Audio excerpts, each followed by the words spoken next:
Shalom God Lovers, mari sambut hari yang baru dengan ucapan syukur dan hati yang tertuju kepada Tuhan.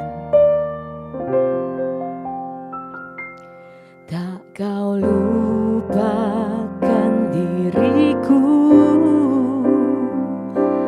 kau ingatku adalah debu,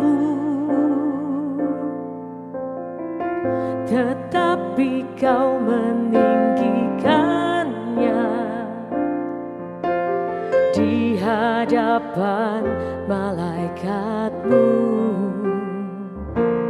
Tak kau hapuskan namaku dari kitab kehidupanmu. Kau tak malu mengakuinya di hadapan Bapa. Kau Allah yang tiada mengingat lagi segala kesalahanku yang telah Engkau ampuni.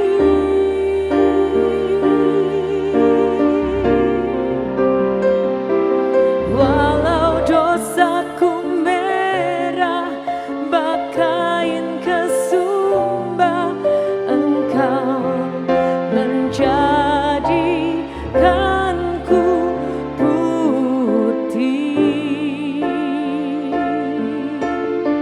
seputih bulu domba. Oh, terima kasih Yesus, terima kasih Bapa. Tak kau hapuskan namaku dari kitab kehidupanmu. Kau tak malu mengakuinya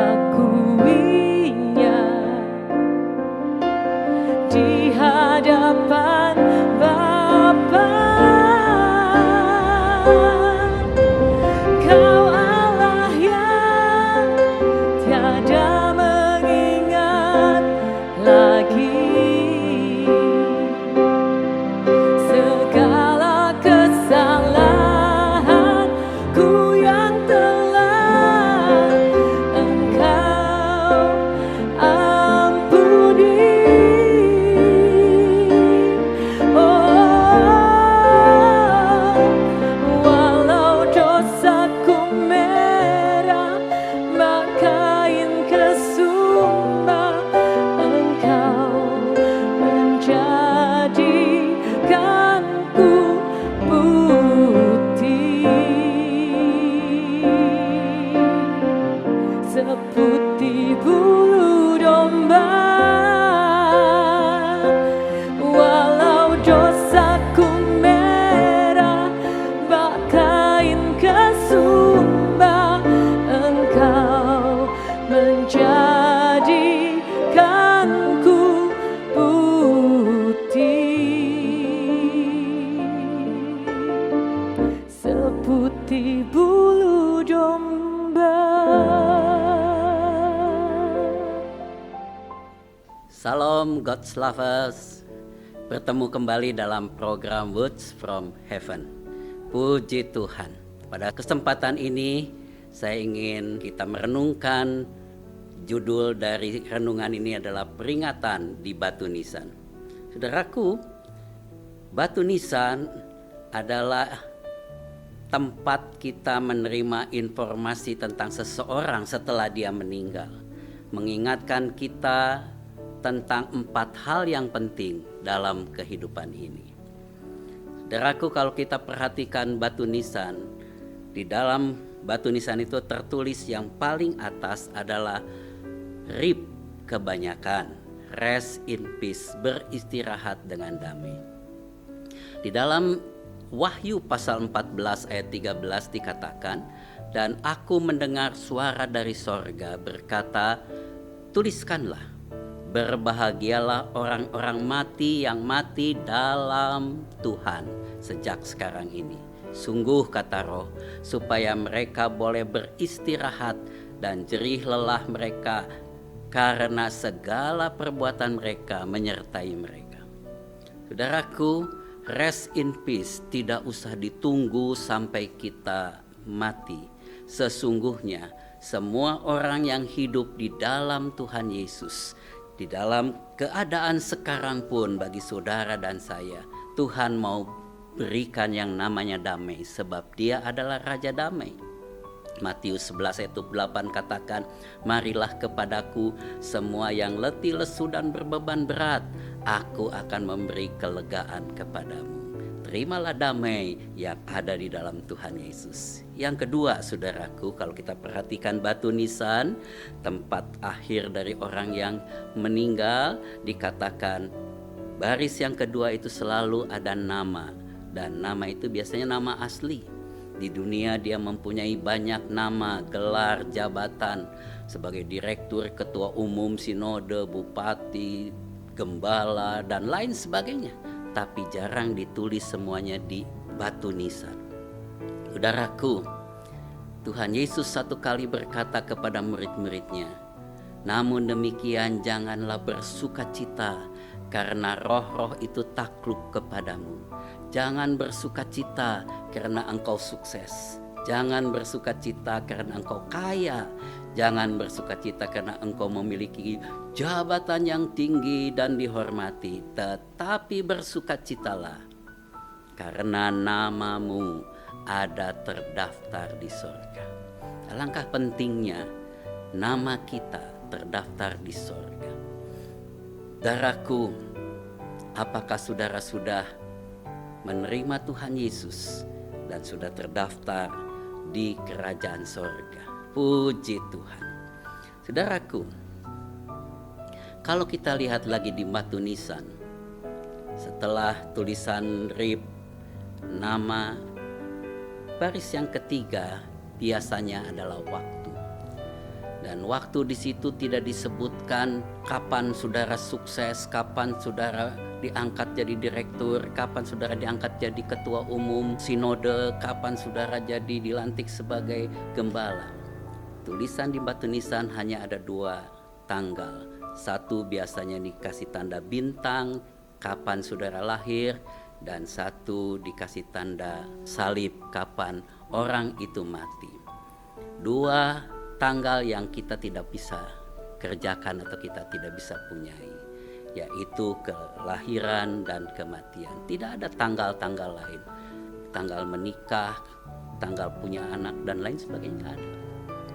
Waktu yang tidak bisa kita rencanakan.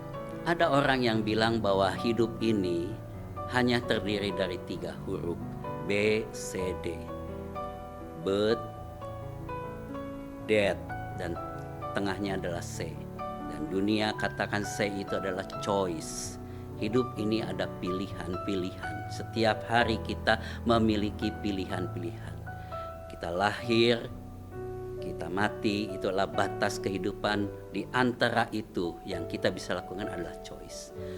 Tapi bagi saudara yang menerima Tuhan Yesus sebagai Tuhan dan Juru Selamat, hurufnya bertambah 1, B, C, D, E, yaitu birth, C-nya adalah Christ, D-nya adalah death, dan E-nya adalah eternity, hidup yang kekal. Karena begitu besar kasih Allah kepada dunia ini, sehingga dikaruniakan anaknya yang tunggal, supaya barang siapa yang percaya kepadanya tidak binasa, tapi beroleh hidup yang kekal. Saudaraku, waktu akan diakhiri dengan kematian, maut, dan upah dosa adalah maut. Roma 6 ayat 23. Karena upah dosa ialah maut, tetapi karunia Allah ialah hidup yang kekal di dalam Kristus Yesus Tuhan kita. Haleluya. Dan yang terakhir dari tulisan di batu nisan adalah keluarga. Biasanya ditulis dengan kata-kata yang begitu menyentuh. kami yang mengasihi. Istri, suami, anak-anak, mantu-mantu, cucu-cucu. Tidak ditulis keponakan, tidak ditulis adik-adik, jarang. Apalagi teman sepelayanan, teman di kantor, staf, bos, ya kan, teman golf, teman jalan-jalan, nggak ada ditulis di batu nisan itu. Batu nisan hanya bicara mengenai keluarga yang mengasihi. Di akhir kehidupan seseorang, sesungguhnya harta yang terindah adalah keluarga saudara. Oleh sebab itu kasihilah keluargamu. Jangan sia-siakan selagi kita masih hidup. Doa Raja Daud dalam 1 Tawarikh 17 ayat 27 katakan, kiranya engkau sekarang berkenan memberkati keluarga hambamu ini, supaya tetap ada di hadapanmu untuk selama-lamanya. Sebab apa yang engkau berkati ya Tuhan, diberkati untuk selama-lamanya. Ingat saudaraku, hal yang penting kita perhatikan sewaktu hidup. Pertama, sudahkah saudara mengenal Tuhan Yesus Raja Damai, supaya kita memiliki rest in peace? Kedua, sudahkah nama saudara terdaftar dalam kerajaan surga? Ketiga, sudahkah dosa saudara diampuni? Terimalah juru selamat Tuhan Yesus Kristus dan kita akan menerima hidup yang kekal. Dan keempat, kasihilah keluargamu. Ini harta yang terindah yang Tuhan berikan. Mari kita berdoa. Bapa di surga, terima kasih karena kami diperingati pada waktu kami mengunjungi makam, kami mengunjungi orang yang meninggal dan melihat batu nisan. Biarlah Tuhan memberikan kami kesadaran bahwa sesungguhnya hidup ini sementara dan kami memerlukan Tuhan Yesus Kristus. Haleluya. Amin. Bagi God's Lover yang merasa diberkati, bisa membagi link YouTube renungan ini kepada saudara-saudara, kerabat, dan teman-teman yang lain. Terima kasih. Tuhan Yesus memberkati.